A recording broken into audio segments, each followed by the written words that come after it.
नमस्कार दोस्तों, मैं आरडी यादव जॉब मंत्रा चैनल पर आप सभी का स्वागत करता हूं। आशा करता हूं आप सभी लोग अच्छे होंगे और अपनी तैयारी बेहतरीन तरीके से कर रहे होंगे। बहुत सारे बच्चों का मैसेज आ रहा था जो इंग्लिश मीडियम के हैं, जो प्योर एकदम इंग्लिश मीडियम, उनका मैसेज आ रहा है, सर हिंदी हम कैसे पढ़ें। हाई कोर्ट के एग्जाम है, जो आरओ या पीएस का एग्जाम है। आरओ जल्द आने वाला है, पीएस का आ चुका है। तो बहुत सारे बच्चे कंफ्यूजन में हैं, जो प्योर इंग्लिश वाले। हालांकि ज़्यादातर बच्चे तो यूपी बोर्ड या हिंदी मीडियम से होते हैं, तो समझ जाते हैं हिंदी, क्योंकि जनरली सब हिंदी एरिया में ही सब पले बढ़े हैं, तो इतना हिंदी आता है। लेकिन बहुत सारे बच्चे हैं जिनको हिंदी बिल्कुल समझ नहीं आती है, तो उनका मैसेज आ रहा, सर हिंदी कैसे तैयार करें। हालांकि हिंदी का वेटेज तो लगभग 10 नंबर का है।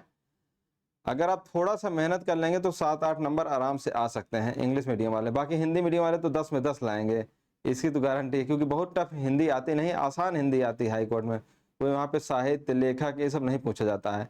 सिंपल सिंपल टॉपिक है। अब मैं डिस्कस करता हूँ कौन कौन से मोस्ट इंपॉर्टेंट टॉपिक होने वाला है और आपको कैसे पढ़ना है इसको, क्योंकि सिलेक्शन लेने के लिए आपको कोई सब्जेक्ट छोड़ना नहीं है, हर सब्जेक्ट को पढ़ना है, मैक्सिमम नंबर लाना है, तभी जाकर सिलेक्शन हो। क्योंकि कंपटीशन इतना ज़्यादा हो चुका है, सब बच्चे तैयारी कर रहे हैं, गांव में, शहर में, हर जगह बच्चे एकदम तैयारी फुल मोड में कर रहे हैं। तो आपको कोई सब्जेक्ट नहीं छोड़ना है, हर सब्जेक्ट को लेके चलना पड़ेगा, चाहे मैथ हो, चाहे हिंदी हो, रीजनिंग हो।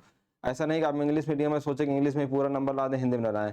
हिंदी वाले तो इंग्लिश में ला रहे हैं, हिंदी में भी तो ला रहे हैं, आपको भी ऐसे करना पड़ेगा। इंग्लिश में तो पूरा पूरा लाना पड़ेगा, लेकिन हिंदी में मैक्सिमम नंबर लाना है, 8 नंबर, 9 नंबर, 7 नंबर तो लाना ही पड़ेगा। तो पहले देखते हैं कि मोस्ट इंपॉर्टेंट टॉपिक कौन कौन से हिंदी के होते हैं, ये सभी के लिए जानना जरूरी है। यहाँ पे आप देखेंगे मोस्ट इंपॉर्टेंट है, विलोम शब्द है, और आपका पर्यायवाची है, मुहावरे हैं, शुद्ध वर्तनी है, वाक्यांश के लिए एक शब्द है, वाक्य शुद्धि है, संधि और समास है। यहाँ पे आप देखेंगे 10 नंबर में 1-2 क्वेश्चन यहाँ से आ जाता है, 1-2 क्वेश्चन यहाँ से आएगा। अगर एक एक नंबर हम मान के चलते हैं, एक नंबर, किसी किसी से 2 भी आ जाते हैं, यहाँ पे 2 नंबर, तो यहाँ पे 2, 4, 2, 6, 8 नंबर हो गए यहाँ पे। इतना ही पढ़ना। और एक डिटेल पढ़ना चाहेंगे आप, अगर रूल ग्रामर पढ़ना चाहेंगे तो आप संज्ञा, सर्वनाम, विशेषण, ये सब पढ़ने लग जाएंगे तो बहुत ज्यादा हो जाएगा, उसको बल्कि छोड़ दीजिए। जो ये इंपॉर्टेंट है, जहां क्वेश्चन आना ही आना है और सिंपल है, वहां से आप कर सकते हैं। ऐसे हर सब्जेक्ट का आपको करना चाहिए, कहाँ कहाँ से क्वेश्चन आ सकता है और कौन कौन से इंपॉर्टेंट टॉपिक हैं। ऐसे मैं हालांकि बता दूंगा बाद में आप लोगों को सभी सब्जेक्ट का। अगर हिंदी का आप पीवाईक्यू देखेंगे, अगर आप पढ़ ही रहे, तैयारी करें, तो आपको पीवाईक्यू तो देखना है, कंपलसरी है। अगर पीवाईक्यू आप एक बार अच्छे से देखेंगे तो आपको आइडिया लगेगा कि इन्हीं सारे टॉपिक से बार बार क्वेश्चन आया है। कई बार देखा गया विलोम शब्द 2-2 आ गए हैं, मुहावरा 2 आ गया है, तो और कई से सारे टॉपिक छूट गए, जैसे संज्ञा, सर्वनाम, ये सब आया ही नहीं है। तो आपको इन टॉपिक को बहुत बेहतरीन तरीके से याद रखना होगा। अब पढ़ना कैसे है, कैसे क्या करना, बहुत सारी चीजें हैं, बताएंगे आपको। क्या नहीं करना ये भी है कि आपको एक तो लेखक वगैरह नहीं याद करना है, लेखक साहित्य नहीं याद रखना है। बहुत सारे बच्चे इसी में लग जाते हैं, लेखक पढ़ने में, साहित्य पढ़ने में। इन सबको चीजें नहीं याद करना है। आप डेली कम से कम 5-5 टॉपिक याद रखिए। विलोम शब्द का याद रख लीजिए, मुहावरे याद रखिए, शुद्ध वर्तनी देखिए, ट्राई कीजिए, वाक्यांश के लिए एक शब्द याद कीजिए। ये सब 5-5 क्वेश्चन डेली याद करेंगे, तब भी आपका एग्जाम तक आराम से तैयारी हो जाएगी।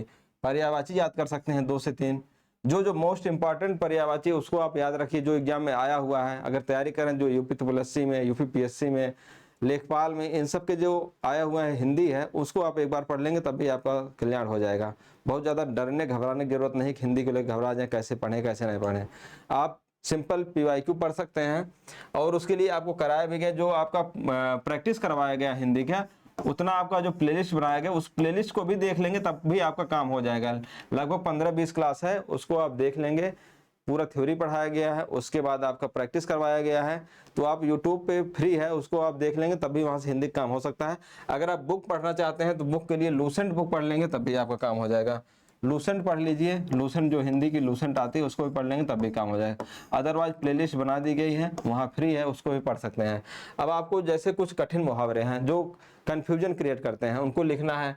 कन्फ्यूजन विलोम, बहुत सारे विलोम भी ऐसे जो कन्फ्यूजन डालते हैं, ऐसा नहीं दिन का विलोम राहत, ऐसा नहीं है सुख दुख, कुछ विलोम टफ भी होते हैं। और जो वर्तनी होती है, गलत हुए वर्तनी, उन सबको नोट डाउन कर लेना है। जब भी आप प्रैक्टिस करें या कहीं मिले आपको, तो सारी चीजें नोट कर लेंगे। अगर आप इतना कर ले जाएंगे तो मेरा दावा है कि आप 8 नंबर, 9 नंबर आराम से पा जाएंगे, 10 नंबर तक ही पा सकते हैं, अगर इतना इस टॉपिक को आप पढ़ लेंगे अच्छे से। प्लेलिस्ट बनी, वहाँ प्लेलिस्ट जाकर फ्री वीडियो देखिए, कोई घबराने जरूरत बात नहीं है, कोई बुक की जरूरत नहीं पड़ेगी। अगर आप बुक से ही पढ़ना चाहते, वीडियो नहीं देखना चाहते हैं, आप लूसेंट पढ़िए, लेकिन इन टॉपिक को ध्यान दे पढ़ना है।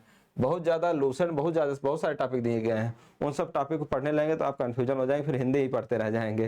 हिंदी नॉर्मल है, आधे घंटे 20 मिनट डेली पढ़ेंगे तब भी आपका आराम से काम हो जाएगा। और लेकिन पढ़ना जरूरी है, ऐसा नहीं छोड़ देना है। अगर नौकरी लेना है तो आपको पढ़ना पड़ेगा, ये ध्यान रखिए। हर सब्जेक्ट हर टॉपिक पढ़ना पड़ेगा, जो मैं बता रहा हूँ, जो इंपॉर्टेंट टॉपिक है उनको पढ़ना पड़ेगा। तो आपको बहुत बहुत बेस्ट विशेष, आप लोग अच्छे से तैयारी करें, सिलेक्शन लें, अधिकारी बने। फिर मिलते हैं नेक्स्ट वीडियो में। नमस्कार। और कोई डाउट हो किसी और सब्जेक्ट को लेकर कमेंट कीजिएगा, जरूर हम वीडियो बनाएंगे। धन्यवाद।